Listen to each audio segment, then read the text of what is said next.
getting in and out. Okay, should be going live. I think we're live. It's popping up. There we go. All right, so we'll wait for a few people to come in, I suppose, before we take off our sweet hats. Yeah, yours is really weird too. It's got this strobe thing going on. Yeah, the freaking green screen's messing with it. Yeah. Looks like the Hogwarts sorting hat kind of. I don't know what's going on with yours, Snippy. Yeah, mine's got magical spells going on underneath it. All right, so we got about 100, 125 coming in. We, in case you guys are wondering, we had to grab a hat real quick, to make the Three Amigos official. And of course, I got headphones on. I got the strap across my forehead. You're looking good. It's a new fashion statement. And I've got a giant winter storm here that has flooded out the entire area, and we've had I think over 70 inches of rain since November. And this morning at 6, I had to get up and muck with the septic because of the amount of rain we've got coming. There's things you've got to do here in order to manage all of this. And 6 in the morning, it's not a good time to get up and have to face this kind of weather. Yeah. But hey, you got the right hat for it, Cliff. Indeed. Hey, I'm planning on the Ice Age. I'm fooling around. You ought to see my coats. I mean, seriously. Right. Disrobe. I knocked it over again. So how you doing? Good. Everybody on my side up here is good. We got good weather in Florida, of course, and everything's chugging along over here. Just waiting to see some of these interesting events starting to unfold more and more and more rapidly and more rapidly. Hey, it has not disappointed, has it? Has not. I thought year 0 was going to be bad. Yeah. Year woo is getting really crazy really early. And it's not bad. I loved year woo and all of the descriptions. Year 0, the transition year, was the pain in the ass because your mind was still in normal, but the reality was not. And now we're into year woo. Our minds are kind of like cartoon fashion, snapping forward. And we recognize there is no normal. We're going to have to invent that. So it's like, okay, now we can examine it all and see what's going on. And it's really damn strange. I think it's exciting and strange. I mean, so much of all our crazy predictions over the years seem to be lining up to be coming true. That's amazing. Right this moment too. Yeah. I had the old data sets sent in, and I've been messing with the data. In that sense, I've been running algorithms against it. Because I have a data set that I know to be compromised. I know there was blue chicken shit in it. And the censorship had just started to really creep into where it was really clamping down. However, as I demonstrated with the 28th and 29th forecast for emotional spike, you can still pick up the building and release emotional tensions fairly easily within a 30-day time frame. I'm trusting it out to 30 days, but who knows, right? That's what we're going to have to go on because my sample size is taken from so few places, and I won't say where they are because I don't want them polluted. But it's just a very narrow sample size, but it's accurate now for the building tension. And that may just be because there's so much of it that, I'm just tripping over it, so to speak, right? But the 28th and 29th was bang. It was just, that was our stonk. That's our stonk right here. This is that level of emotional tension. And it actually started on the 22nd and the 23rd and ramped up fairly zippy to that effect that we got. Now, the forecast that I had that ran that forecast that was done back here in December. So that forecast didn't extend much beyond the 8th of February. So I couldn't plot that emotional data set any further out into the future because I don't have intermediate or long-term data. I mean, it's just not available with the censorship. Just can't happen. But that was accurate. It was also in an area I couldn't forecast as to what dynamic, finance, religion, space, sewage, food, or whatever, right? No way of knowing. But here's the thing. This is the one we've got coming up. And what I've been doing is I've been using the old data sets as a as a repository. And I validate our current building tensions against that repository to see if there's any concurrence between language that was forecast from 2016 and language that's appearing right now to reinforce any of those data sets that appeared in 2016 to give us a better idea of what these emotional spikes might be about, right? And so I couldn't do it back on this one, so I had no clue as to what it might have been about. Could have been politics, could have been a global bus strike or Uber going down for all I know, and no way of telling. Now on this one, I've plotted against the old data sets and I've got a lot of verbiage, and we can now see if some of that verbiage will actually apply when the emotional spike hits. Doesn't mean that the suggestions as to data sets that might be effective or affective are accurate, but we'll know soon enough. And because the same algorithms in emotional tension that forecast this range and spike, which we just lived through and everybody just experienced, has forecast this one right here. So I have no reason to believe that it's going to be that it's going to fail on this one when it succeeded on that one. We'll just have to see, but there's some confidence that we're going to get this next spike. And the base on this spike starts from a higher level on the emotional tension. And so there's the result of the spike here with our stonk is that we're now at a higher level of emotional tension, and I can get to why I think that is in a minute. But this one right here starts off on the 8th, something around the 8th of February. But the data from the old data sets that are being reinforced would suggest that we're entering into that period from which people awaken to the fragility of the financial system, and that forces them to examine cryptos in a way that they had not, like the masses of people, right? Because now all of a sudden it becomes real to them, and it's not simply us conspiracy guys going, yeah.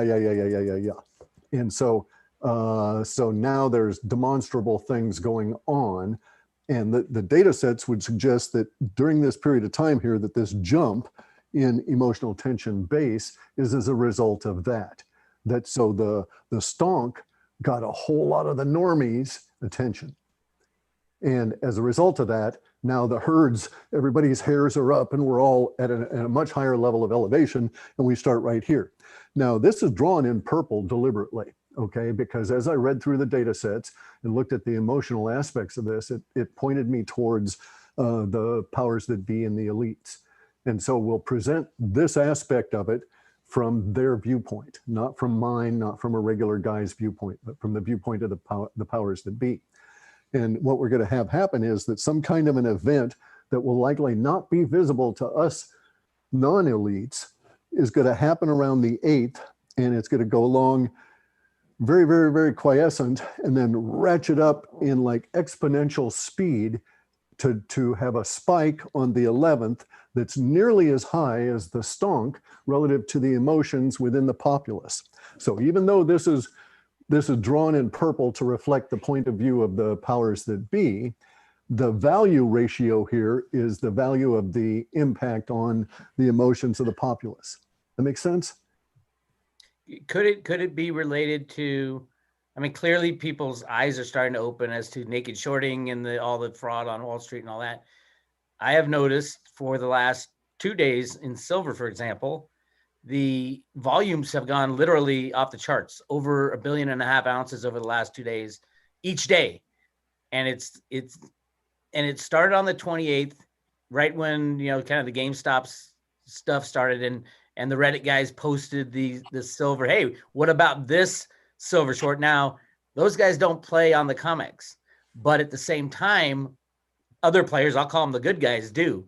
And just to see that kind of a spike, over triple the amount of volume has happened in the last 2 days in silver, although the price hasn't barely gone up anything. Could it be that the more and more information that gets out there exposes these silver shorts and the game that's gone on in silver and puts that attention, even if they aren't on the COMEX trading with the big boys, someone is buying or trading massive amounts of physical silver to keep price in check. I mean, I had always looked at this time we had from the kind of the astrological level, we had the new moon, or the full moon, which is a wolf moon, to the new moon is a 2-week span. And for silver and all the astrology stuff, that's like a huge time for things to happen and then be fulfilled. So we're looking at 2 weeks in silver. Maybe, just maybe, the attack on silver is going to go on for 2 weeks. And then, because I've always said that I wouldn't silver, suspect it was that specific, okay? Because to be quite honest, the amount of emotional tension, okay, so the silver guys and gold guys are very vocal, but they're also minuscule, right? I mean, look at the amount of actual physical gold and silver in circulation or being held, really. And you see that you're not talking tens of millions of people. I mean, there might be 10 million people in the US that own physical silver. I don't know. There might be 20 million or whatever, but it's not a large enough mass that it's going to shift the population at this level. And look what it took in the 70s. So you guys remember the big silver rush in the 70s as Nixon took us off the gold standard and all of the problems with the dollar. Everybody got into silver, and silver ounces went up to $100 an ounce if you could find them. And people would, buy 10 ounces of these things, because in the 70s, $1,000 was real damn money. You could buy a car, almost a new car, for $2,000, right? So under the circumstances, that was very valuable, and people started hoarding it then, and the price crashed miserably down to the $2 or $3 that we ended up with when we hit this new millennium. So it took a lot to move the gold and silver price, and even when it did in the 70s, even in that smaller population, it did not resonate through the mass of the population the way that we might think. Yes, there were long lines at the places to buy and sell silver, but compared to today's food lines or lines to buy ammo, they were minuscule. It'd be the difference between a theater versus a stadium, that kind of a thing, right? There just is not that mass to account for this kind of an emotional spike. And look at the amount of people it took to get the emotional spike on the stonk. It took 2 million in that one subreddit, another 6 million. There was estimated 44 million new traders participated in this, okay? But that was over the course of from the 23rd, well, and actually that's like 16 million new Ameritrade accounts since May. And, X number of new whatever exchange accounts since May, millions added. And then they all participated in this. But even so, at 44 million, it took that many people involved in this to generate enough emotional tension around it to create the verbiage that then hit all of the websites, all of the mainstream media, even, et cetera, et cetera. So you can see a direct correlation to the impact coming out of the media that we just lived through and what it took to get there. So to get something that's almost that high, it'd have to be like every ounce of silver disappearing and going to Mars instantly or something. Who knows? What about a ban on short selling? I mean, clearly let's go back to Joe here for a second. What were you saying, Joe? When you first said that, I just got this thing like, oh, so you mentioned we're kind of looking from the elite side, not our side. Right. So if the damage to the banking system that this event has just caused starts to play out, they're going to see it first, and we're going to go to work and eat, and everything's fine. And they're all in panicking, going, holy shit, we're in trouble. And then it becomes visible on or about the 11th. Right. That's what my gut was like, oh, what if that happens? That's really the kind of thinking I've got here. And I think it's systemic. I don't think that we could call it the banking system, but we should maybe call it like, the banking political entertainment complex or something, because the damage is quite real, and it has been fantastically huge, and it has exposed them at a level that has been, that has them now all freaking out, because all right, well, Citadel. Okay, so it's rumored that the, El Biden cheated press secretary's brother was a hedge fund manager at Citadel. And they're scrubbing that record as fast as they can. And she looks white as a sheet when it's brought up, right? They don't want to discuss it. Biden isn't going to say shit about this. So it reaches deep. And you start looking into the people involved in the hedge funds and the damage that's been done. So the damage that's been done is calculable now. They can take the losses, et cetera, on one level. But on another level, there's this whole public exposure thing of everything they've been doing. As we've all seen, the dirt's just flowing up like mad. And in that dirt, we get into the secrets revealed issue, because now we've got the secrets revealed. Not only were they short on GameStop, they're short on 5,001 companies. So there's 5,001 new targets. Now, if you calculate all of the 5,001 short companies and the amount that is shorted on there, there's something like 460% more shorts than exist stock. So they're going to have to start covering fast in order to not be a victim to whichever new target is picked for another stonk, right? And so now it's like, this is warfare. This is a new level of tactic within an overall larger strategy that's playing out. Their strategy is ancient and creaking. Their tactics are patchwork kludges, and they're able to be damaged by the new stonk tactic on this side, which is like we've just invented the financial trebuchet. And so we can put our stonk in the trebuchet and wind up our ropes and release it, and it flings the stonk into the Wall Street and smashes through one of their patchwork criminal, illegal mechanisms for ripping off the populace. And so that one goes, and not only does it destroy that one, but it lets in a huge amount of light so that we can see the mechanisms of some of the others, and we can better aim as to the next stonk needs to be thrown. And so we get better, they get worse. We get even more better as they get even worse. And they're in a position where they've got to patch up a system that is so old and creaky it dates back to 1913, and actually 1910 when they planned it. And it's been evolving, breaking, and creaking along ever since. And it was due to fall apart on its own, which is why they came up with the Great Reset, which we've already rejected en masse. Anytime it comes up in anything other than their controlled media, it's like, we ain't gonna have that kind of stuff. And so that's the first one that they've propped up. I think that they're gonna try and come up with something to patch this problem that they've got. And here's the thing, the linguistics say it ain't gonna work. You can't get your goal going that way. Your aim is too wrong. I mean, I've just got vast quantities of language. It just keeps going on to this. It's going to be a purification by fire. It's what we would call in Aikido a misogi on the part of the populace, in the sense that we're just going to breathe our ki up and be, I guess, autistic about it again. And we're going to do another kind of a stonk in relation to whatever this is right here. Now, I've got two lines there, okay? One of them is dashed and one of them is solid. Those are the energy lines that continue from this event, because we're able to project it out because we're doing the analysis so close to the time. Now, they're not going to get their goal, but something else that's going to happen is that we're not going to calm down. The populace is not going to calm down after this right here and our successful stonk. Whatever the successful stonk may not be in any way related to financial, even though it's going to maybe be in a financial realm, right? Because we've got to look at the complexities of this. $72 billion was wiped out in this stonk. And that $72 billion is a giant float for the Democratic National Communists of the USA.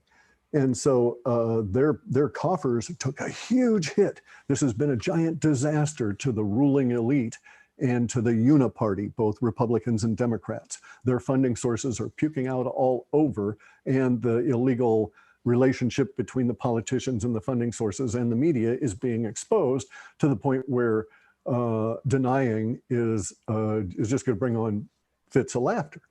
So we're at that kind of a point here.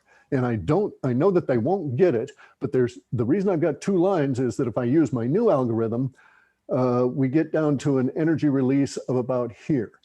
But if I use the old one from the old data sets, we get an energy release that's a little bit smaller. And I can't say yet which is going to be more accurate. But this is this part right here from the spike over is something we could call forced change.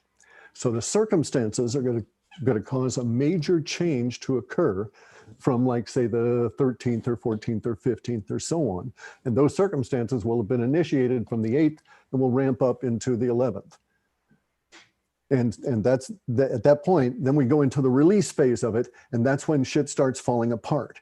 Now, it could be that it's the banking system that takes a big hit. We get into another 2006, 2008 kind of a crisis that is magnificently more huge. It could be that COMEX suddenly collapses as a minor part of whatever is going on. Because bear in mind, what you know what the emotional intensity was over those last couple of days. Imagine trying to sustain that over this period of time, like here. So short of war, short of active shooting war, and there's a lot of language that suggests that might be part of this. So could it be the secrets revealed, as in like the building type of secrets revealed, when the people go in and find the documents, say about, it could be anything, truthfully. It could be because it stocks. could be anything. The only thing I have for sure is that the nature of this and the descriptors of the language within the short immediacy sets that I'm sampling, the dominant aspect is electrifying in all of its permutations, okay? And it's not relating to electricity per se, but more to the electrifying feeling in our nervous system. Oh, like a bunch of people getting arrested finally? That would be pretty electric. It could also be a giant, okay, because you're talking about the moon coming in. If you'll notice, anytime we have a new moon, especially as we hit into perigee, the magnetosphere shrinks down. It could be that there's more energies coming in from behind the Earth, and we're all going to just be, into Zombieville for a while. Who knows? I mean, I've actually, as a precursor to what we're getting into in year woo, I'm giving up caffeine, have given it up. And I'm not alone. A lot of people are just letting the caffeine fall off because the excitatory energies from space are getting their vagus nervous systems too amped as it is. And I think it's a very wise idea, and I feel a lot better and a lot calmer relative to these energies as we go forward, having done so. So, just one of the things you've got to do to adapt to what we're going through. You may have to change your diet. A lot of people are going through spontaneous diet changes. And this is in response to their body feeling the energy, and they don't know what's going on, but they got to change something, kind of a thing, right? Interesting.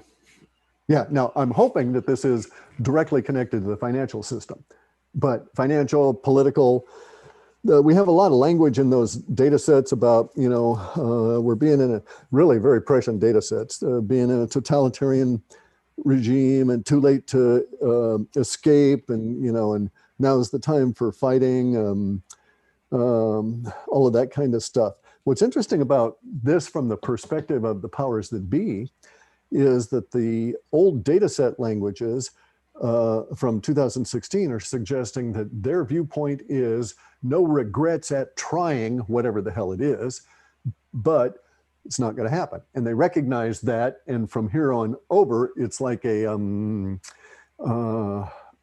fighting retreat, a running battle through the hillsides where you have to adapt and you can't tell who's winning kind of thing, right? That sort of thing going on. So this might be the crumbling of the financial system. This might be an onrush into cryptos, which gets these guys all freaked out. Just no way of telling at this stage. But from their viewpoint, it's not going to be good. They're going to think that they've got things under control, and then there's going to be an exponential sweep up over the 9th through into the 11th. And then by the end of the 11th, we'll have peaked on it and gone into our release. And that's when their real problems start becoming visible to them. It's so funny. Like my mind goes through 50 different things that it could be. For example, the release that, hey, they had played the COVID thing absolutely shutting down in order to Correct. run the election that way. Right. And well, no, that won't do it. That won't do it. Who cares now? Right.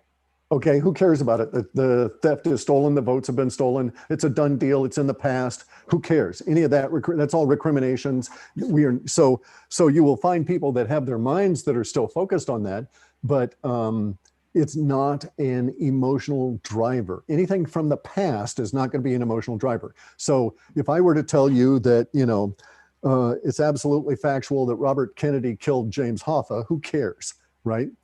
I mean, it's not true. That is not factual. But no matter what I would say about either of those individuals, you would not have an emotional rise that would get this kind of thing. This is an emotional rise that is your present and affecting your future. And so that's got to be, money, food, oxygen, water, warfare, politics. I hate that, but it is in there. Even mail delivery, that kind of thing is in that sort of a now into the future, and stuff out of the past is just not going to be driving it to a great extent. That's why the silver thing is never going to be an emotion, in my opinion, an emotional driver until in the very late stages of our transition. And then it might drive a lot of people into a frenzy to acquire silver for their own needs. And that may be more privacy than anything. Right. So we may find that silver ends up becoming, as a currency, as a tradable commodity between people, something that's used as the ultimate stealth coin. And thus commands a premium for that reason alone. It's like if they outlaw silver, only outlaws have silver.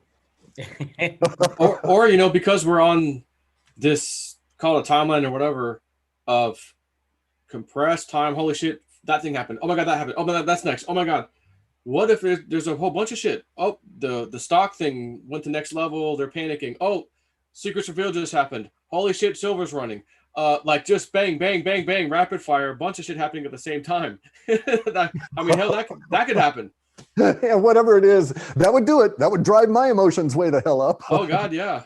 Yeah, but whatever it is, it's going to do this, and that's not the end of it. We go through into March, and then by March 15th, we have this, our next spike on March 15th. Actually, it may occur from the 15th into the 19th in that way, but that's really extending the immediacy data way out to untrustworthy area, right? But in any event, though, this track right here, it's a battle over land. The powers that be are going to be engaging in turf wars with the populace from now through 2026. In one way or another, we're in war with the powers that be and the ruling elite, the system, whatever you want to say. Another way to phrase it would be that for the next 6 years here, we're going to be, or 5 years, we're going to be in our transition through to a maturing sci-fi world. And so in 2026, whatever the world looks like then will be the more or less shape it's going to be the rest of this decade. But anything in 2025 would be suspect. 2024 may not last, et cetera, right? So we're in a transition period during these years.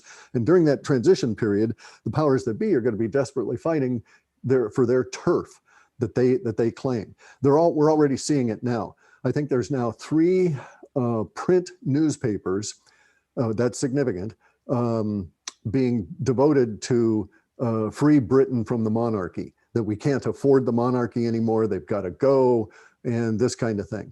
And 2 of them are relatively recent, so it's now starting to gain steam there. And those kind of global revolt signs are creeping in all over. So the great planetary awakening is happening, and the powers that be are in their first emotional spike was right here. Okay, that's when the orcs came on up and bitch slapped them and said stonk. Okay, and now we're going to see, I think this is the beginning of their response. This period of time in between here may be our reply to their response, and then here is where their response collapses on its own. So I'm actually hopeful that this might be number 2 of their fixes for the system that they proffer that we throw away, because there were 3 of them that were forecast. 3 times they're going to offer something to fix or replace the dollar, and the populace is going to say, no way, Jose.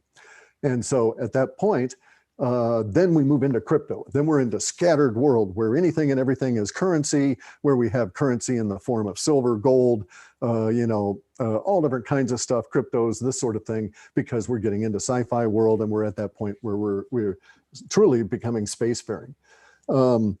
And I just wanted to get there. So I was sort of hoping, oh, maybe this is number 2. And, so they proffered the Great Reset before the election, and it was puked out by everybody who voted against Biden. And so they're not, it's the Great Reset language is settling down. No one's proffering it anymore. They're taking the websites down, all of that, right? And so as the language changes, we know that their thinking has changed and their plans have changed. So what will they offer here for this?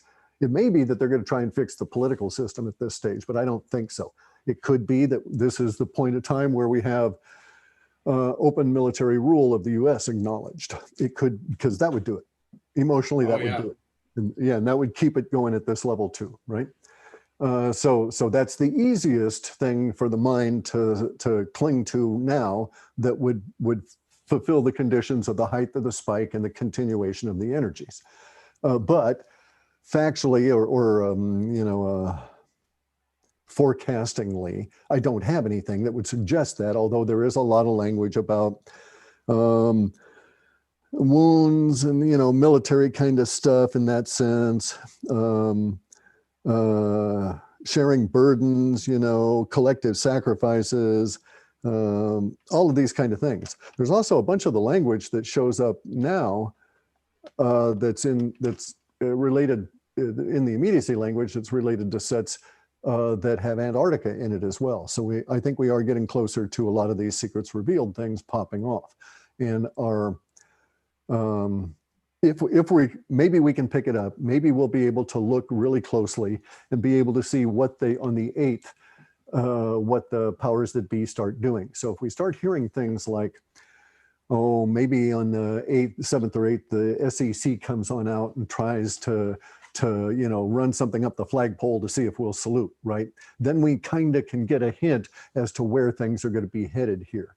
So I would really concentrate on watching the elite language that they put out from the, like the early morning of the 8th through to maybe into the 10th. We should really know by the 10th, I would think, because we'll be looking for it.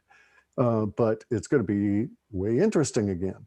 This electrification, this electrifying of the audience for whatever it is that they do that doesn't work is really cool. Okay, so the way that our system works here, so the emotional reduction engine separates language into language that is body part, affective, effective, and related. So there's, for instance, head verbs, all of the verbs of perception, seeing, tasting, etc., right? There's thinking, all of the abstraction verbs, and all of those kind of things. So what we have, and then there's the body verbs, throwing, striking, catching, anything that, so you could have a strike, a head strike, but that's still a body verb because it's not anything with the mind, it's the body that's doing it. And so the body, our relationship with our bodies is so intimate that leaks out in our psychic impressions continuously in our language. And so what we have here in this immediacy language that goes to the idea of electrification is electrifying your nerves. So here we have a very small subset of verbs that go to the body mind and the aspects of desire and feeling. Okay, so this is the key to gender, by the way. Physical, biological gender can be summed up in women have a tendency to have their body mind occupied by feeling more often than desire. Men have a tendency to have that flipped and occupy their body, mind, and desire more often than they occupy it with feeling. And it relates to nerves versus circulatory system, and which relates to hunter versus the food gathering kind of stuff. So it's all biological and all evolutionary. So it's very, very, very powerful. So to find the language concentrating in a narrow subset of verbs that are related to the feeling, the nerves, suggests a whole lot relative to this particular emotional spike. So one thing I could suggest is that it may be much more effective of women than men, whereas our stonk was more men, right? It was more about desire, crush them, you know, that kind of thing, right? And so here we're going to get more of the feeling aspect of it, the nerves tingling, the body just responding that way. And so I think we can make some speculations. We can make some, you could, for instance, make a speculation that Biden might die. Okay. And that, yeah, that would promote the feeling. All the women would get the big rush as Harris became the first female president. And then it's like, what the hell from that point on, right? So that might happen. If so, maybe he's taken ill on the 8th, you know, that kind of thing. So, well, one of the government contractor girls, Tori, that I follow, who's always had really interesting information, tweeted something today that I was a little reluctant to retweet. And I think you just hit it. And he need not even perish. It might just be that he's removed, you know, because we all know he's, you know, Dementia Joe, right? Or he's a clone or whatever the hell. Didn't Trump say that right before he left? He said something like, look out for the 25th Amendment, Joe, or something like that. Yeah. And it may well be the case that he you know, goes down in history as one of those short presidents that, you know, who's just and out. But we're in truly bizarre times with not a lot of explanation for public behavior. And so here's the thing, right? I used to, for lack of anything, I was bored. And so I was feeling better. This is last year in 2019. And so in 2019, I started haunting the Chinese deep web just to see what the hell was out there. And I was scandalized. I mean, I was just it was disgusting, the things the CCP was doing. Anyway, I discovered COVID coming along. Not because there were reports of disease at that stage, but because there were reports that the CCP was doing weird shit and offering no explanation and just bulldozing any kind of local opposition to it at all. And it made no sense under the current political conditions that held sway there until COVID came out. And then it's, oh yeah, of course, now I understand, right? They were reacting to a biological weapon leaking out of their lab. So my saying here is that human behavior en masse is a language that has no lies, right? So if you look at, statistics in that sense, you can lie with statistics, but if you analyze human behavior accurately in a broad scale, individual lies don't propagate through at that level, at that collective aspect of it. And so I think we're at that time for our own personal power elites, and that we truly are in a transition period through year woo. And we may find that by the time we get to June, we're essentially exhausted by the minuscule amount of secrets revealed that have come out then. Now, we may not get into a situation where Dementia Joe is 25th, right? He may still be there and all of that. Doesn't make any difference. But in this area right here, we may indeed get to the point where in just a few days, the secrets revealed ramp up as a direct result of the stonk, because the play out of the stonk won't really start until Monday. And we don't know what's going to happen on Monday in terms of, you know, language coming out, who's going to say what about whom, and all of this kind of stuff. We know the SEC is being, they've got Congress's boot up their butt trying to figure out how to roll it back, too late now, but now how to punish the stonkers. And so the SEC wants to punish the stonkers, but how are they going to punish the retail trade without destroying the retail trade for Wall Street? And, you know, if you could be accused of being a terrorist for having a trade, then who's going to trade? And there goes Wall Street. So basically, there's no good outcome for any of them in this. The SEC even saying that they're thinking of punishing the retail trade for the stonk is mind blowing. I mean, how could they do that? Let me read you this tweet real quick from her. So on the 25th of January, she wrote, you can't attack them when they are mourning. Of course, let's use the death card. Hashtag coming soon. That was the 25th. She wrote today, 13 hours ago, I should say. Preview question mark. I think someone's yeah. And maybe he's on ice and it's been a body double all this time. Who knows, right? the old Ruth Bader yeah. Yes, Ruth Bader sickle. Yes. Or Sickle. Hillary sickle too. Yeah, it could be. It's a terrible time, guys. I mean, it's just it's batshit crazy times. Well, just looking at your chart there, that's all happening within weeks. That's all yeah. This is crazy. This in is 2 weeks.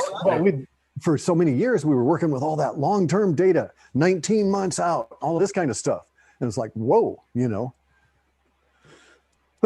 then you get into this screwiness of, so I'm wondering, well, right now, so now there'll never be another election in the United States, another national election, all right, and a couple of reasons. First off, who's going to ever trust Dominion voting machines?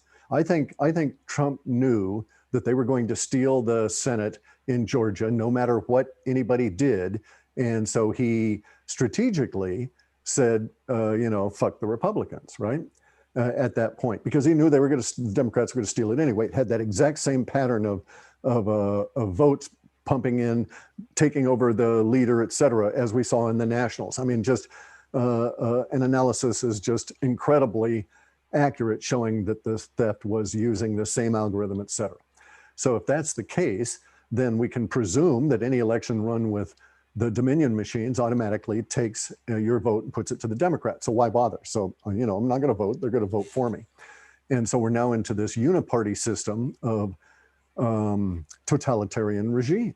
It's too late to run. So therefore, we must fight in order to, and not just simply fight to preserve ourselves, but fight to upend the system in a peaceful revolution, because the alternative is not to be discussed on videos, right?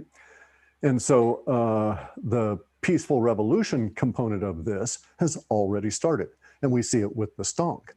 And they're just not prepared. The powers that be are not prepared for all of us to I wish I had that poem in front of me, rise up and cast off those chains that have fallen upon you while you slept. Rise up, you are many and they are few, from Percy Bysshe Shelley. Ozymandias, was that it? No, that was another one. But don't ask me. But in any event, but it's a true that en masse they cannot defeat us, right? You can't have the military fight its population. The population always wins. At some point, the population defeats the military, and then they depose the existing rulers. And that's what these people are seriously wondering right now, is how long their lifespan is. And I suggest that it runs out to 2026. And there's a lot to suggest that we're following another pattern. So in 1917, there was the Bolshevik Revolution. But what people don't understand was the Russian Revolution started in 1912. So about the same time that we were starting the monetary system here, the Russians were getting tired of the reign of the Tsar, and there was a Russian Revolution that started in 1912. It ran and was successful by 1917. They had deposed the Tsar. He and his family were in lockup. They were being held to be released. There were negotiations underway to release him in France and in England. The Russian parliament had formed itself. A republic was forming. And so they had a very effective revolution with a few deaths, a few incidents, but in general, not violent at all. And then in 1917, in the midst of the Russian Revolution, the Bolsheviks came. They were financed by large Rothschild money. And this was when Lenin was brought in and all of this. The communists came in 1917 and overthrew the revolution. They did not overthrow the Tsar. So the communists just came on in and overthrew the revolution during a state of political instability. They were cohesive enough to have their way with the rest of the other scattered groups. And so it was easy for them to overtake Russia. The first thing they did was to slaughter the Tsar and his family so that there could never be any more royalty in Russia, et cetera, et cetera. And then they set off from 1917 until 1929 to conquer Russia. Russia fought back up until 1929. They actually had to have the Bolsheviks go down the Caucasus and march across the landmass of Russia, 12 damn time zones, fighting their way all the way through to Siberia before they finally were able to say that all of Russia had become Sovietized. So now, are we in that same kind of a cycle? Will we be fighting here for up until 2026 with our revolution not taken over by the Bolsheviks, not taken over by the Antifa and everything? In other words, had the Bolsheviks moved too early and grabbed power in the form of Biden and their arms of Antifa and the BLM. no, what are those guys? The Goober Boys or whatever the hell they are. Oh yeah, the Juju. You know, I forget the name. Yeah. Yeah, I forget the name, but you know, they don't have good PR, so who the hell cares? But they walk around with guns and they try and intimidate, right? And they're going to supposedly have a civil war, but really, basically, they're all supporting Black Lives Matter. They're all supporting wokeism and so on. So basically, we're in a totalitarian regime now that resembles Soviet era. Almost into Stalin in terms of the leftist purge against each other and the qualifiers and all of this and all of that language. We're almost there in terms of Stalin years. But now we have a true revolution coming on out that's destroying the Wokians where they live, which is this vast quantity of communist money for the rich. Because we've all been living in a system, all of my life and all of your lives, where our taxes and all of our effort go to support the power elite through a system that is basically communistic with them raping all of us. It's a communism that we don't participate in. And we're only given nominal say as to what happens. That's why they hated Trump so much. You know, I really never could understand it until I examined it at that level, that they hated Trump personally because he was the embodiment of basically all of us and the threat to them. And they know their system is long in the tooth and they're desirous of replacing it anyway and to get rid of it anyway, but they can't figure out how to get something and slide it in and, you know, and get us all distracted and that kind of a deal, right? And that's what we're about to run into here is, I think, is that the financial system, like you were saying, Joe, the rush into cryptos, there was a big government problem.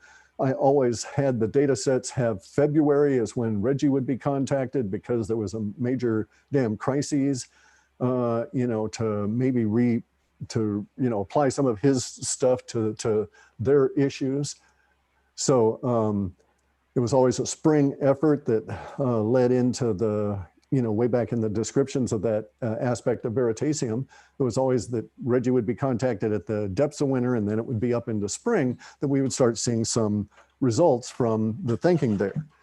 And that, you know, this is good for us because even though he might be contacted by the powers that be and put to work that way, the underlying blockchain stuff is lie proof, like the populace, you know, like all of our movements en masse. I do know that our friend Jean-Claude is interviewing Reggie Middleton, I think next week sometime. Cool. I mean, Rick's fascinating guy. Those 98 million Veritasium tokens are still in limbo, and it's just crazy. And I did some work with Jenny Moonstone on this guy Jeffrey Tabin, the guy who Reggie had brought in, who's a old school financial guy, very well respected, one of the first computer traders in the 80s. Brought him on as the co-CEO right before all this shit went down with the SEC. I think he's still working in the background saying, hey, we can keep our same system. We just have to fix it. And Reggie had a solution. Here's what we could do, theoretically. Well, we have to destroy the system, though, unfortunately. Right. It's got to go because it's showing up all over the place. We're seeing the blowback from the lockdowns. This could even be, by the way, something right here. This could be the vax issue showing up. So we could get into an explosion of bad results or something. So something that's going to be emotionally driving, could be money, but it'll all be from immediacy outward, nothing in the past. So unfortunately, you know, our real history is in the past and that kind of stuff. So the glimmers of hope for me is that there were a few words about Antarctica showing up for this. Nothing specific, but just the mere fact that that's showing up is good. Hey, that land, you talked about the land stuff, and you know, obviously Joe and I have been running around in Southwest America where mainly it's a lot of BLM land, a lot of national parks. The federal government owns so much already. Anything on the horizon of revealing what's freaking buried in the ground Yeah, around? yeah. See, that's the thing about the secrets revealed from Antarctica. Okay, so there's a descriptor set from, maybe it was building in 2010 that first started showing up, although we'd had Antarctica things going back like 2005. But there was this descriptor set that I ultimately called real human history or real history. In there, we're going to find some kind of a structure that doesn't relate to current modern man, that is before the end of the last ice age. And we'll find that in Antarctica. The structure will be, I don't know if it'll be damaged, I don't know what condition will be or any of that kind of stuff, but it will be discovered. And it will be discovered that it is indeed pre-last ice age breakup. Okay, so it'll be older than 12,000 years old, and it will be obviously built for hominids by hominids, and these hominids will be about our same size. Okay, no giant people or anything like that. But the structure is going to have the pointers in it to other places on Earth that will then go and look for exposing our real old history. So in other words, it's not all in Antarctica. Antarctica is, and maybe we'll find a map that says, you know, X marks the spot, go over here, and damn if it isn't the Grand Canyon. Who knows, right? But it could be much more sophisticated than that. It could be that it takes us 10 years to discover in that thing we find in Antarctica, those pointers to other parts of the planet. Could be that it takes another 10 years for that to come out for humans, for regular population, but I don't think so. The reason I don't think so is because there's stuff going on in Antarctica that is going to lead to confrontation. This confrontation is going to involve the Russians and the CCP and maybe the United States. I don't know how the USA is going to be playing in international politics in these next 6 years, okay? We may just be taking a very much a back seat as we sort our own stuff out. But at the moment, you know that Antarctica is sliced up like in wedges and given to all these nations according to international agreement that goes back ultimately into the end of World War II, but it was all really finalized and firmed up in 1957-58 in the International Geodetic Year, right, or Geophysical Year. And that's when they really clamped down military control in Antarctica and all of this kind of stuff. Something happened in 1956 and 1957 that had the powers that be in apocalyptic freakout mode starting in 1958, and they've never left it. Anyway, so the Antarctica, they've got the Chinese moving 1,000 kilometers outside of their territory. And they're 1,000 kilometers into like Norway's territory or someplace. And not only are they moving into somebody else's territory, it's not coastal. And this is very, very, very unusual because to cross the vastness of Antarctica in the middle takes some engineering, some real work, unlike sort of skirting the coast where you can have support from the ocean. So you've got a lot of logistics and stuff here. So a couple of things. The CCP is not good at logistics, guys. They do very, very, very poorly. The CCP is really, well, they're not very good at a lot of things. But anyway, so their logistics are not going to be able to support them in this effort, I believe, and that they may get themselves into trouble. The Russians are doing their own thing, seemingly not connected to what the Chinese are doing, but they appear to be on a triangulating course and may meet in the middle. Or it may be that the Russians are called in to save the Chinese expedition. But the Chinese expedition is not small. The Russians, I don't know how many people are involved, but it's not thousands. And it's got only a few very large vehicles that they're moving. I think maybe 40 of them to move these very large chunks of equipment over to, basically habitation over to the lake to do some further examinations on lake stuff, is my understanding of it. So it's not a very large expedition, but they do have, basically they're going to be towing these large habitats on sleds. And so they'll have some level of resources there. But in any event, so we now have something happening where none of the rest of the world is acknowledging that the CCP is invading somebody else's country in Antarctica, right? It would be like I think they're about now 400 or 500 miles in. So it would be like, the Mexican army coming up 400 miles into the US, and nobody's saying shit about it.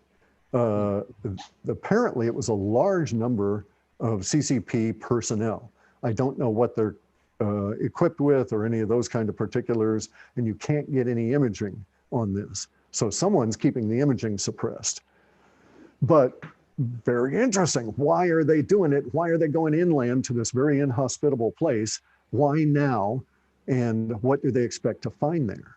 Yeah. How many countries have control or have ownership supposedly in Antarctica? Is it everybody, or is it just a handful? No, there's it's like the G7 kind of thing. I mean, it's a limited number. I'd have to look it up to be honest. But it's basically the original explorers of the area: Russia, Norway, US, Chile, any of the countries in periphery, New Zealand and Australia. So it's kind of like the Arctic, right? China has an Arctic presence in the form of naval vessels, but they have no ownership the way that Canada, the US, and Russia do. Okay. And Antarctica is unique because Norway explored and Russia explored, so they made claims. Germany's got a big area because they explored. So there's different claims on the land, and then all the people got together, their militaries got together, they turned it over to international military control, basically nominally with the US and Russia, or US and NATO in charge. And it's all operated through them. In order to get to go there, your passport has to be cleared through military. I think all of those passport clearances ultimately go through the US military, but I'm uncertain about that. I would like to tell anybody who thinks this is crazy talk, go back to John Kerry leaving the night of the election, of the Clinton election, to fly down to Antarctica to have meetings. So I'm right. just that alien, the giant head or whoever. yeah. This is, and then right after the election, who did Trump send? Gingrich. Oh yeah, yep. Yeah. To Antarctica, and we think it's just a couple scientists looking at the penguins. Yeah. Yeah, there is a bunch of people. There's like Art Alien TV, and there's a bunch of these guys that look at Mars Explorer or Mars photos, and they see all of the stuff NASA's hiding. And they also do that with moon shots and so on. A lot of people are now doing it with Antarctica, because the Antarctica photos on Google Maps and all of these things have been obscured and deliberately airbrushed and this kind of a thing. And they're finding a great deal of stuff. And it makes sense because the ice preserving all of that stuff for all of this time. And now we're getting a weirdness with the climate where the ice is moving offshore. So we've actually had, everybody says, oh, global warming, the ice in Antarctica is melting. Well, okay, it's melting around one little western edge, but on the eastern side, there's 4 times as much on the sea ice now than has existed. So it appears that the ice is shifting off of Antarctica proper and moving the ice mass itself. So the ice mass may be growing like an amoeba might move, where it would send out its probes and latch onto something and then pull its body along behind it. And so we may find that Antarctica becomes ice-free as the ice creeps off into the water, the way that we have ice floating up in the Arctic. And that, of course, would be coincident with, or probably a result of, the expansion of the Earth that is now ongoing. And we know that the Earth is expanding now because we've had so many earthquakes down in Antarctica, in between Antarctica and Chile, in between Antarctica and Africa. And those are the 2 points that connect to Antarctica the closest. Australia and New Zealand are way the hell away, and their trenches between them are very deep. The trenches between Chile and between South America and Antarctica, and between Africa and Antarctica Africa more so, but are not as deep and are more recent geologically. And so I think we're going to get more space between South America and Antarctica in this expansion event. If so, it makes sense that the ice would be shifting over on that side of Antarctica as the Earth is bulging out, so to speak, on the other side. Now, we're talking not tomorrow. All right. It's going to take a while. We still haven't seen the exposure of the documents from the building yet. That was in the data, correct? No, and look at what happened with Washington, D.C. recently, right? The permanent structure around all of the monumentizing. Is Congress allowed to go to work? Have you seen the security fence? That's like serious. The Senate building, last 2 days, I saw it yesterday. Guys walking over there. There's a ton of police now and a ton of military armed around the Senate building. And again, that girl that I quoted you from earlier, she goes, McConnell, I can hear your ass puckering from here. And then she posted a tweet that someone else did about that. And I'm going, oh shit. Okay. And all of the soldiers are now on the outside of the barriers. They've now got the 3-panel airlock kind of Brandenburg Gate thing, so that when you go in, you're trapped twice in a cage, right, to get through into it. But all the soldiers are on the outside. This is just really interesting. It's looking more and more like a military prison. Yeah. Does anybody know what that structure is that they're building in front of the White House? It's huge. It's bigger than the White House. I know. I was telling them, I hope it's gallows, but That'd be, I don't know. I mean, you got to be processing a lot of people to have it be that big. I do not know what's going on. It is just really bizarre.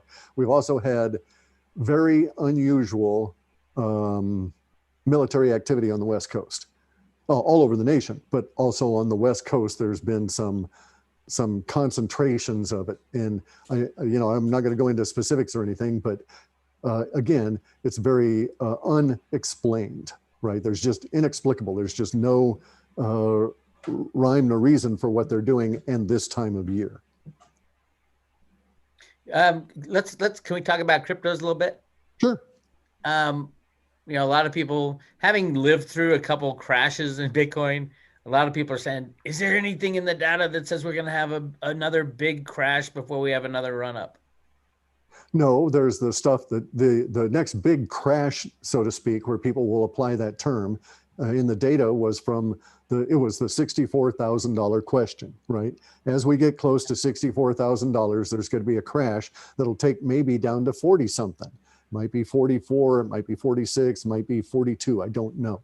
That's 42,000 for the Bitcoin, but that's a correction, not a crash, in my opinion. And that should occur this year as we go up into the $100,000 Bitcoin. But this is not a good thing, people, right? Because the $100,000 Bitcoin means the financial system is at a point of instability that is just going to be mind numbing.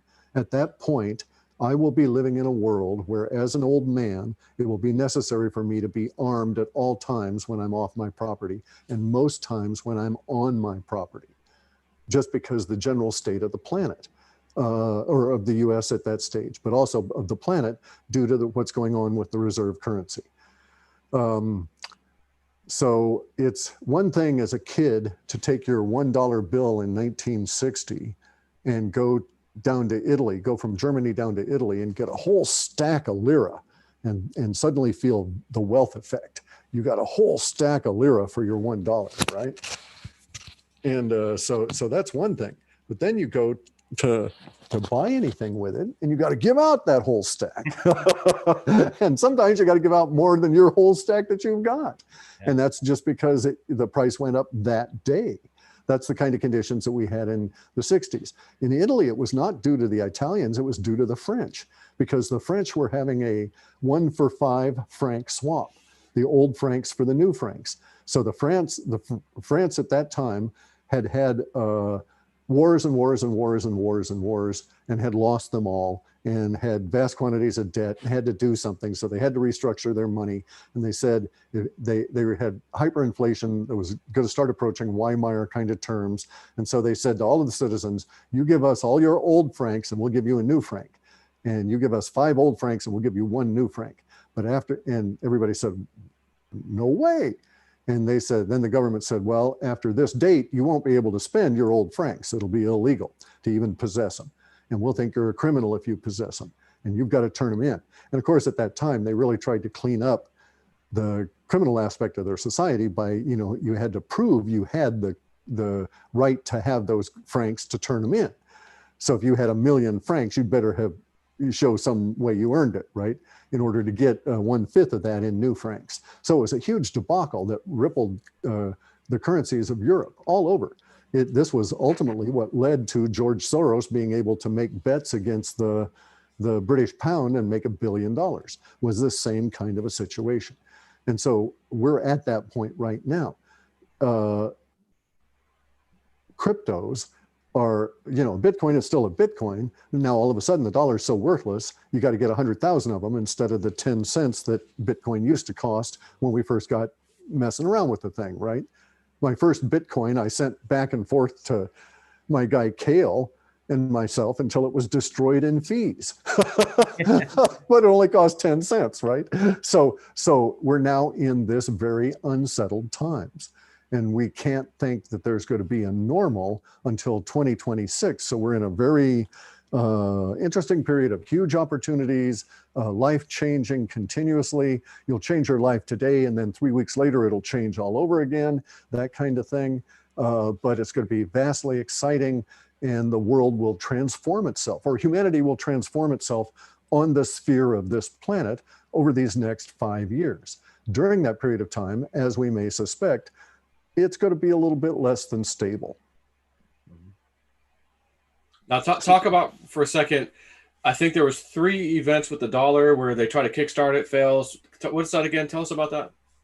Okay, so we would come into year Wu, and as part of the Wu, the powers that be would say basically, as they said with the Great Reset, that the dollar's long in the tooth, we got to do something, we need a new system. And the populace would say basically no 3 times. And then each time, each proffered solution would be weaker than the last. And so the solutions they're going to offer are basically going to be rejected, and we'll evolve our own system out of that. And that leads to the ultimate and secrets revealed and all of this. Because see, here's the thing. All secrets are connected.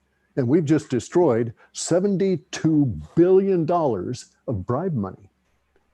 So a lot of people are going to go unbribed. Mm-hmm. And a lot of people are going to start hurting when they used to live on bribe money and they don't have anything else. So one thing they may turn to is selling the information they were using as the value for that bribe. And so that stuff will start coming on out.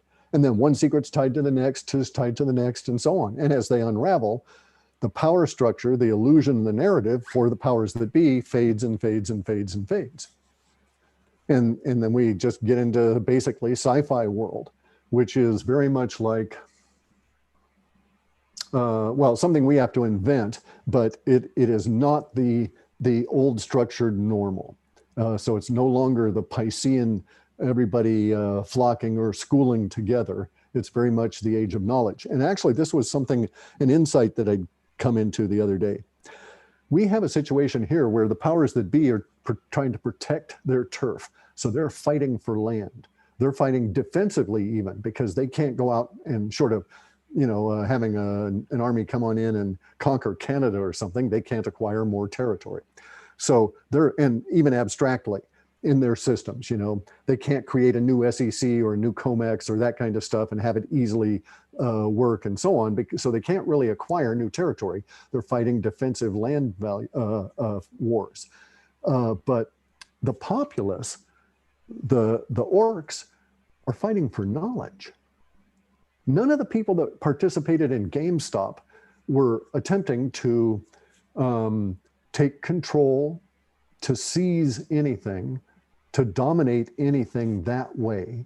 They were fighting for knowledge they were fighting for the abstraction, that is the knowledge that they knew it was a short stop. They knew these guys were vulnerable and they were going to squeeze them for this particular money, for basically because the whole system is now exposed and is open. So we now have our metaphors, our analogies for our combatants here. The globalists are fighting turf wars from the last couple of centuries, whereas the orcs are fighting for knowledge, which is where power lies in the future, right? Because look at, if I came along right now and I'm only 2 fundamental breakthroughs away from achieving it, and I have my magnetic drive that I can put into my RV and I can go float about, then sorry, Joe, your Tesla is a boat anchor. Yep. Tesla is instantly wiped out, and Star, whatever the hell that, SpaceX, instantly wiped out, all because of knowledge. And so no matter how much they fight for those resources for land, they are doomed. We're in a new paradigm, another 2,160 years, and we're in the very first year of that. It's awesome. It's really awesome. Even though some scary stuff is going on, it's still awesome. Well, why do people go to horror movies? Right. For the rush, That's why we incarnated. Adventure movie. Yeah. Cool. Pretty cool though. Yeah. Is there anything else you want to discuss, or? No. I mean, anything you want to talk about. We can talk about, the cryptos and so on. I think that Bitcoin's going to do real well. I think we're going to have a big fallout on cryptos though, as we get into the war with China, because of the mining aspects of it and all of this kind of stuff. And also we're going to have competing issues with governments bringing out their own cryptos. So I don't know how that's going to go, right? They're going to try and force people to use their version of a digital dollar, so to speak, right. Their version, that kind of thing. But absent a blockchain, again, maybe that'll be, several governments might offer a digital currency that goes nowhere, and that can be tabulated as one of our replacements for the dollar, because it is global. The problem is global. Now so we have to acknowledge one other thing. Okay, so let's delve into a less than likely possibility, or less than likely probability, but a very definite possibility, a very definite potential. Very definite potential would be that the US dollar would strengthen. And it would strengthen because of what happens here, whether it's political or whether it's financial. And it would strengthen because these people screw up so badly that in the process of this emotional spike and the response, lots and lots and lots and lots and lots of firms, hedge funds, the money banks, the bullion banks, these kind of things get so battered that vast numbers of digital dollars are destroyed. And the fractional reserve banking system is basically cut off at a big section under taken out from the knees, right? And just drops down. So its mass is reduced. If the mass of digital dollars were to be reduced in a significant level, then it would be possible to see that we would be resorting to physical dollars. And there's a worldwide shortage of physical dollars. And in this case, the Colombian and Mexican drug lords would be dominant power players because they are stupid and they store it in physical dollars that, rats come and eat. They've got so many of them. But those would be coming back to the United States. All of the dollars are going to come back to the US no matter what in this process. And that's part of our hyperinflationary worry, is that all of the vast derivatives and everything will be coming back to the US to get destroyed basically in this crack up boom that we're going through, the way that the 72 billion here was taken out of the hedge funds. If that happens, it could be though that the way that dollars come back is such that the digital stuff goes away so fast that we are reduced to a small circulating supply of actual dollars, and the purchasing power might actually go up for the physical. And that lends to the idea of $600 silver and so on, because it would be a more sure repository. And you could see that, yeah, I could take $600, convert it to silver, go across the country, and then unfold it, so to speak, and have my 600 again. There is I've been talking about this for over 20 years now. The difference between a Federal Reserve note, a coin minted by the U.S. Mint.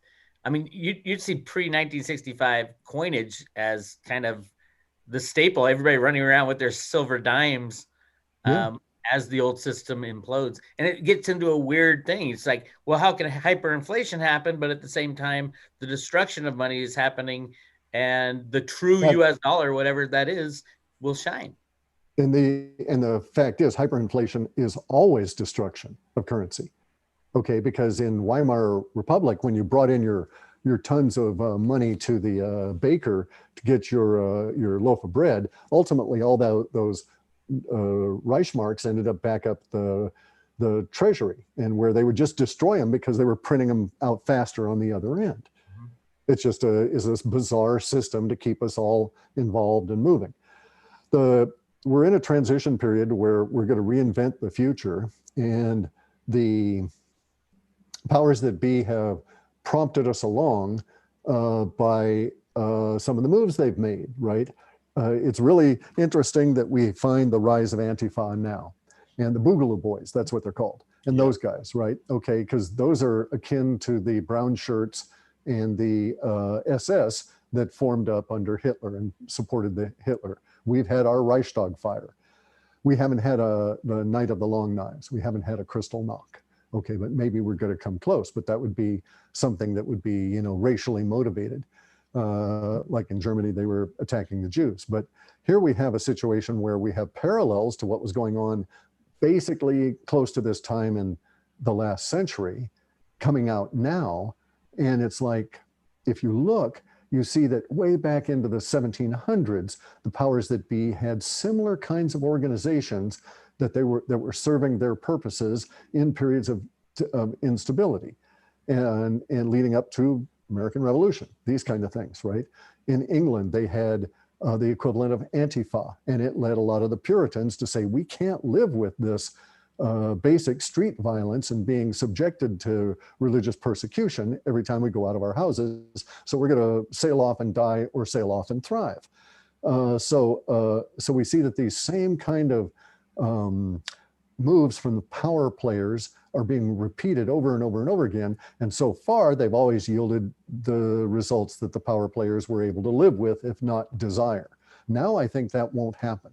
And I think that the internet has really changed all of that. The Great Awakening, we're all seeing it for ourselves. Even the people that are unwittingly playing these historical roles, even the numbnuts that, chaos people that are in Antifa now going out and beating up people and stuff are an unwitting thuggery for the powers that be, are deluded that they don't recognize their own participation. So we have the Boogaloo Boys in my state standing in the state capitol with arms, whatever, semi-automatics, that kind of thing, wearing their body armor, shouting insults at Proud Boys and old guys like me, calling us statists. And we don't support the state. We support a constitution, entirely different thing, right? And they're the statists.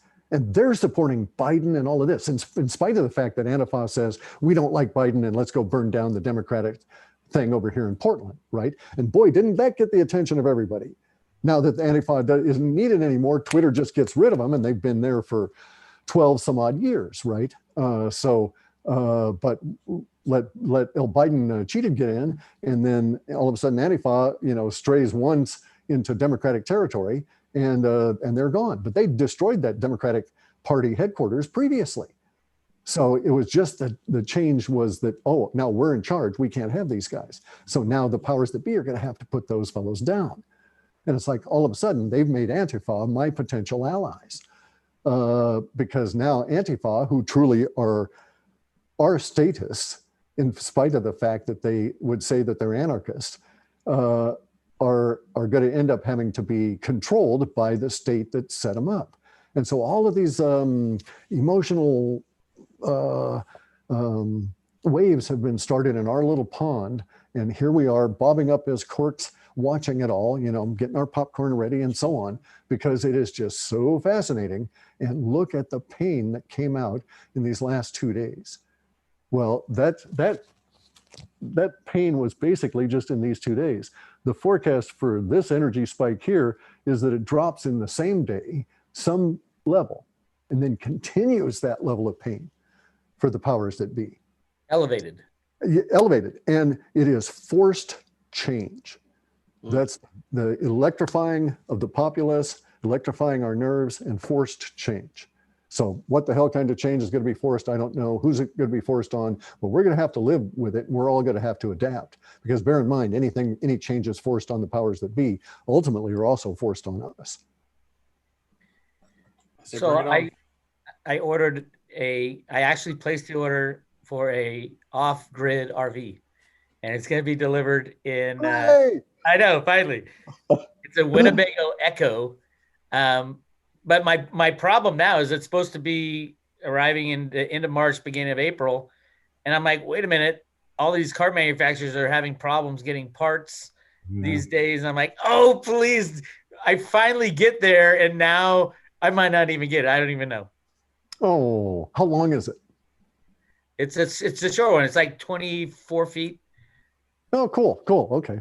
Yeah, I was sort of looking for something to make it a little bit more convenient for us to do driving around. You wouldn't believe all the woes with our vehicles here. I had a mainspring break on my FJ Cruiser at 70 miles an hour on the freeway the other day. And because we hit something in the road, don't know what the hell it was. It was metal, had fallen off on a truck. But also we have other issues here. So I was just sort of looking for, a new RV to maybe put my mag drive in, right? Just to, at this point, just to get settled, I think. I remember you telling me, because you were telling me about you're going to invent a flying RV, and I'm like, oh man, should I hold off on my RV? And you're like, no, we can put the flying part in your RV. Right. Right. Will that thing work in a big diesel pusher? Is it? It's a diesel. Mine's a diesel pusher. Yeah, you gotta have diesel. The gas engines are okay, but having that GMC with it's the biggest gas engine you can imagine. I mean, it's a giant mother. I don't know how big it is, but it still is. It's sluggish doing hills. And if you're towing something, forget it. Yeah. Yeah. So you really need to think about going diesel. If they're still building it, convert over, or tell them leave the engine out and put it in aftermarket. That's what I was going to do, was to put a diesel into the GMC. And then I got off onto the mag drive. Let me divert on that for a second. Big congratulations to me, because one of my provisional patents on magnets has been granted. Nice. Okay.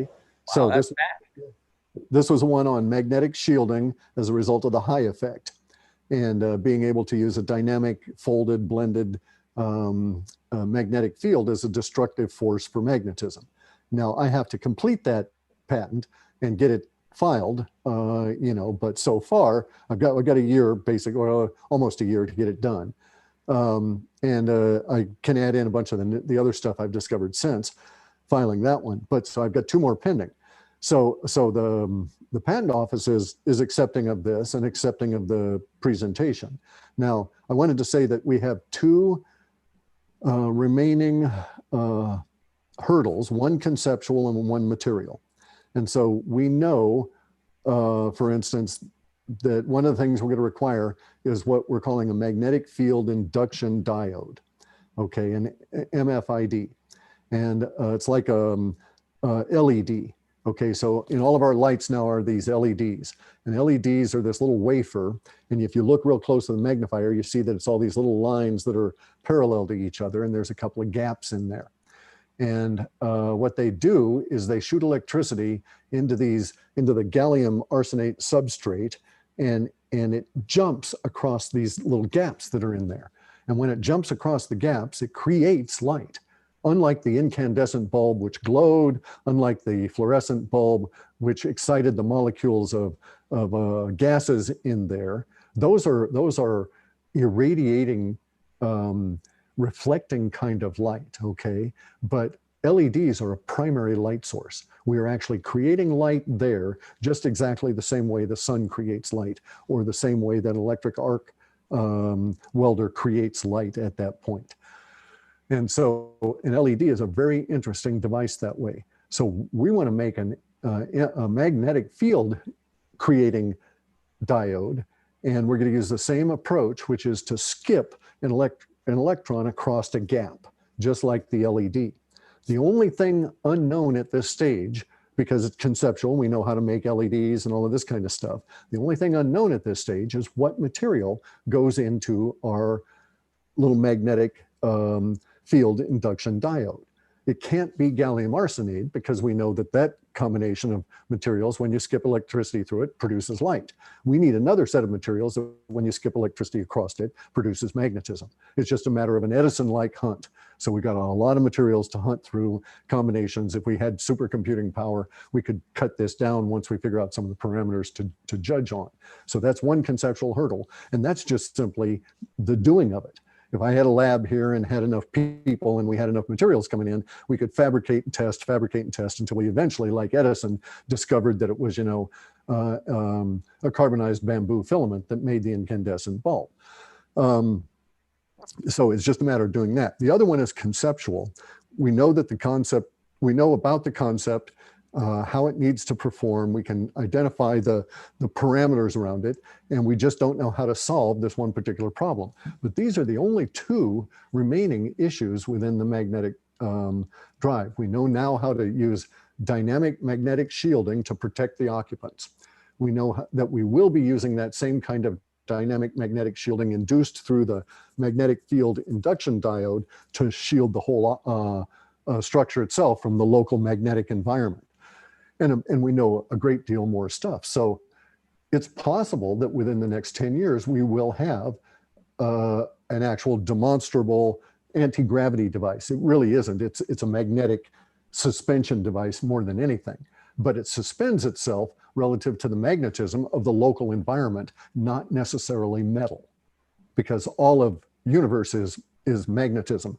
And we've also discovered that the frequency range of all magnets is 1748 hertz, or cycles per second. But we've also discovered that if you pulse magnetism, if you apply discrete pulses, it works at a macro or micro level and may scale to macro, and pulse it up to our friend 19.45, which, we all know the significance of that. Hawaii is on the, it's a sacred geometry number. Oh, yeah. 19, so 19.5, that's the latitude. It's just look it up relative to sacred geometry. It's everywhere. And so, but pulsing up to 19.45 creates an interesting series of field effects that may even be effective relative to spintronics, putting more and more data into smaller and smaller places. But we're very, very, very close on that. I can't do much of it because of my conditions here at the moment, but these other individuals are making a lot of progress. The conceptual one is, of course, the hardest, and that may result in its own material hunt. We just don't know. That's cool. Yeah, yeah. And, we've done some interesting work. I mean, we can demonstrate now a way of, actually, there's one other thing. Okay, conceptually, we do know something. In our conceptual problem that we can't fix now, we know that it is solved, that in the creation of an electromagnetic pulse, and specifically in the creation of an electromagnetic pulse weapon, you create the conditions that would propel a magnetic drive. So if we were to set off a nuclear explosion and we had our RV in a little magnetic bubble, and we set off a nuclear explosion right here, but this thing is magnetically isolated from the local environment, it would be propelled by the magnetism in that explosion, not the compression, not any of that. It would be propelled by the magnetism in it at fantastic rates of speed, beyond our ability to accurately count in miles per hour, because it would be, all right, so you can go around the planet in 1 second, or you can go from here to the moon in 1 second. So the miles per hour is relatively on those is meaningless. It's just how far you can travel in that 1 second. But we know that this electromagnetic pulse weapons, they create the conditions that would allow us to do this. And there was a reference to a weird, curious experiment in an electromagnetic pulse weapon lab that has never been recreated, although they tried for some period of time before giving it up. And when you set off an EMP weapon, it goes out everywhere in all directions. Okay, it's not possible to put shielding over it or anything in the current form of EMP weapons unless you've got like a ray gun as opposed to an explosion. But because of the nature of it, you can't shield it. It goes out in a sphere form. But in this one particular experiment, they had something occur where they had 3 distinct lines of magnetic force that were centrally hubbed and were like a starfish with 3 arms. Never before created, never since recreated. And they were able to, in their fashion, image it. And this comes from the late 70s, this particular experiment. And apparently they tried to, for a number of years, 2 or 3 or 4 years, to recreate it because it was so fascinating and it yielded such interesting conditions. I got to read a little bit about it and talk to one of the guys who was involved in it. And, you know, he had some promising information that basically tells me that what they were attempting to do at that time may be something that we need to do absent the nuclear explosion part, right? So we don't need that part. What's that? In Star Trek, isn't that how the Enterprise was powered through nuclear or something?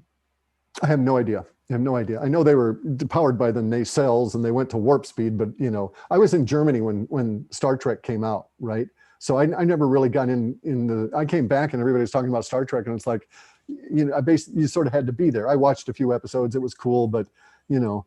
But it's, I mean, to me, it always fascinated me that all these gadgets they had back in, you know, when was it, 1960s, are now coming true, especially in our sci-fi world that clearly has begun.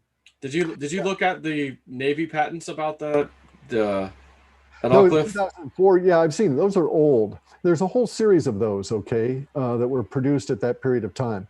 I think that they were placeholders or to provide protection against what's that?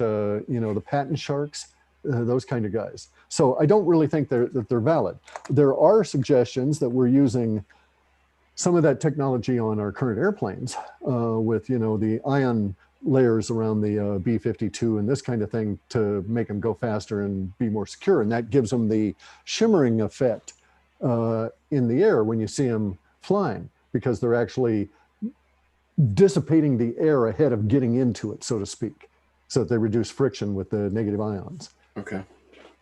Cool. Well, I don't want to upset anybody, but I kind of got to go. Yeah, I have to too. I just noticed the time. I got to get back in. Yeah. Well, we got all the good stuff off. If any of you guys got in here late, just rewatch the video. All that good stuff was talked up front, I think, most of it. Yeah. So. Yeah, we'll see. Not too long to wait. And it's going to be quite fascinating. Yep. Okay, all right, guys. Till next